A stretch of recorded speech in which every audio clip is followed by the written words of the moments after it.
In this moment, with a lot of games, we are going to suffer for a long period, and we will try to win games. This will take time, but I know we have to win games. We could win, we could lose if it was not Onana. So Ruben, Amorim, I'm here to say that I won. I won. I think no, it's a year actually that I've been Amorim out there. 2 months into your job, sniffed you out, sniffed you out. Saw the system wasn't working. Saw you try to do the power play, try kicking out players. You know, slowly it was Rashford, then it was Garnacho. Try doing the same thing with Casemiro. I saw all these plays, all these things that you do in the press conferences.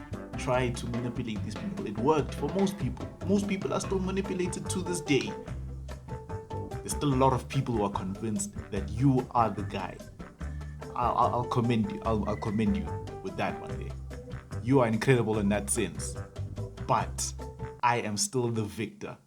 You are gone. It's a good day, people. It's a good day. We have the blazer on, we have the glasses on. It's a serious, serious day. We're going to have fun in this one, right? But also, I just want to address a few things in this video. But before we get there, if you're new around here, please make sure you subscribe to the channel, bro. Please make sure, right? 2026 is trying to get to 2,000 as soon as possible.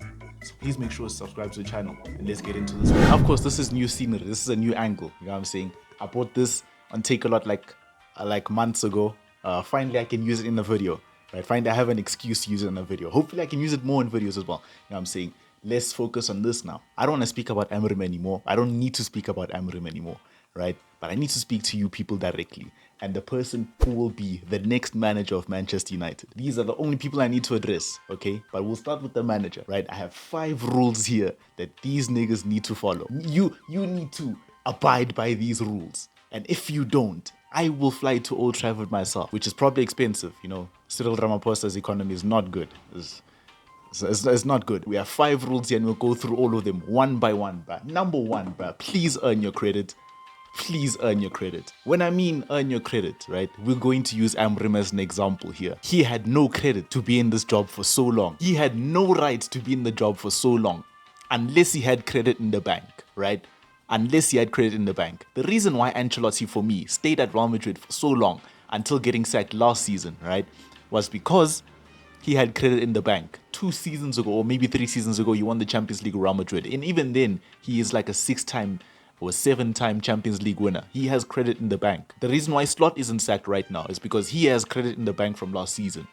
People can say, yeah, it's not performing well right now, but then he has a Premier League from last season. So clearly he knows what he's doing. Even though it doesn't look like he knows what he's doing. I mean, hey, it's a bit shaky. Dutch managers are doing bad. I'm just saying, Dutch managers, we saw Ten Hag, blood.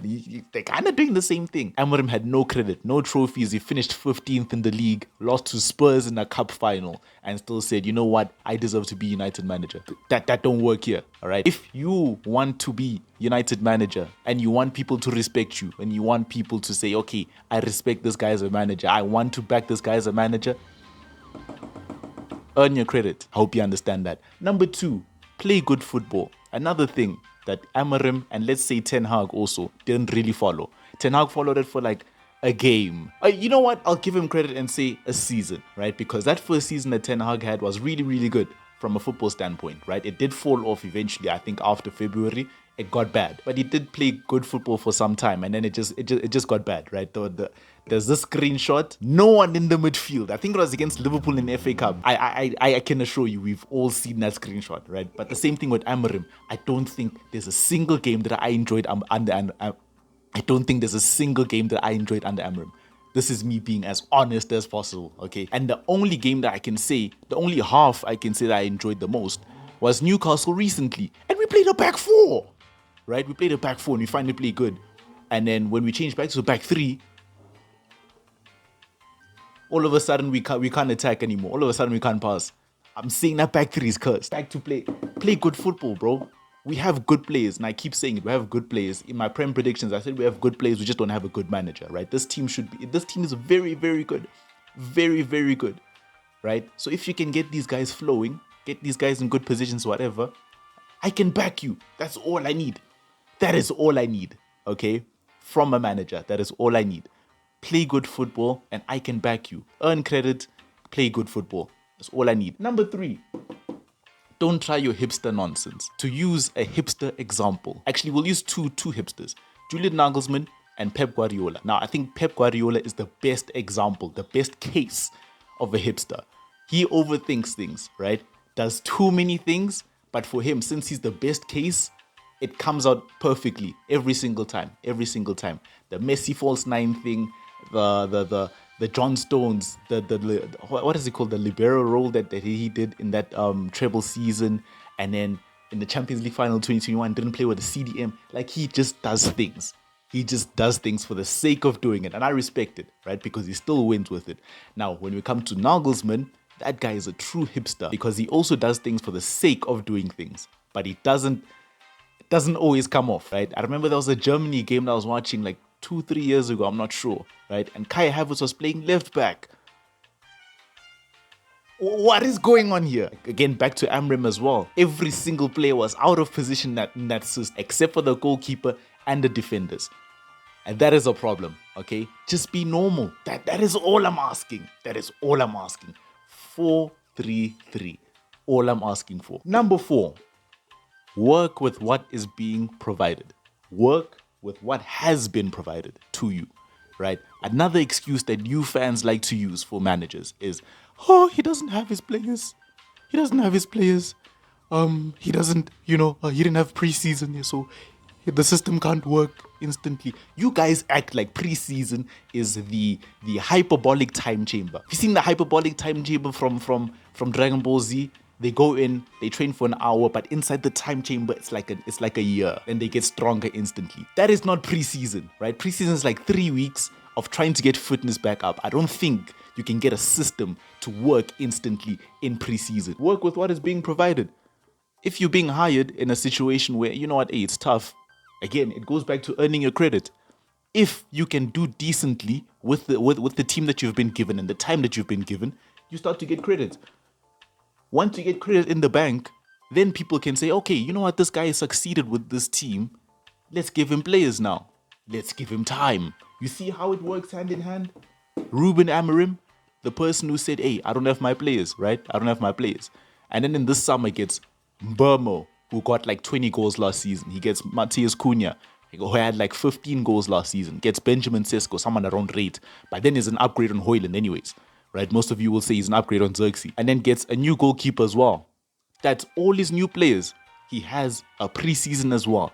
And explain to me why we still have more losses than wins in 2025. And even that, he sold Sancho, he sold Rashford, he sold Garnacho, he sold Højlund, sold Anthony, sold all these guys that he didn't need, washed them away, and then kept the people that he needed, and he still didn't perform well. We still lost to Grimsby Town. We still lost to Grimsby Town. Let's move on. Number 5, don't be a poet. Coach my team. I'm not hiring. I am not hiring Kendrick Lamar. I'm not hiring William Shakespeare. Please don't tell me about the history of the club or whatever and all those things. I know those things. Trust me. Right? You don't have to explain it to me every press conference when you're losing after coming from a 3-0 loss or after coming from losing to Grimsby. You don't have to tell me about the history of the club. Don't try to sweet talk me, which he has somehow managed to fool all you guys. Somehow managed to fool every single one of you, right? With his sweet words and everything. The reason why Ten Hag didn't stay for too long is because that nigga cannot make a coherent sentence. He cannot speak. I won 2 trophies. That's how he sounds. Of course we want him gone, bruh. Now you have Amorim saying, we have to struggle. We have to struggle. We have to struggle.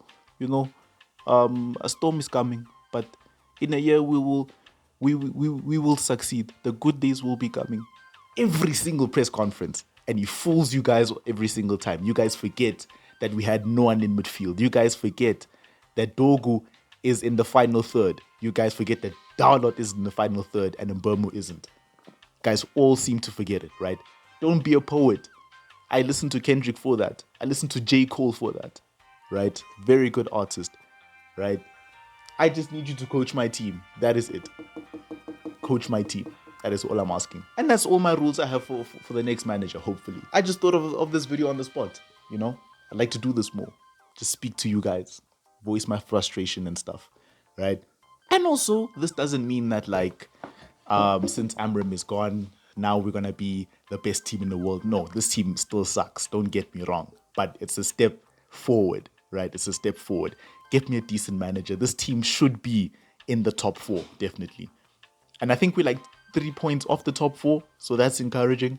So yeah, whoever the manager comes in, I think Darren Fletcher's going to be our manager for like 2 games or something, and then we get an interim.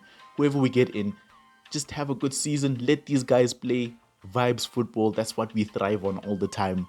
That's how we enjoyed football for the last 5 years. Vibes football, and we'll see our way through. Then we can hire Xavi at the end of the season. You know what I'm saying? But hey, what do you guys think? How do you feel after Amorim got sacked? Who do you think should be manager as well? The comment section is always open down below. But for me, it's been 10 Alpha, and I'll see you on the next video. Peace.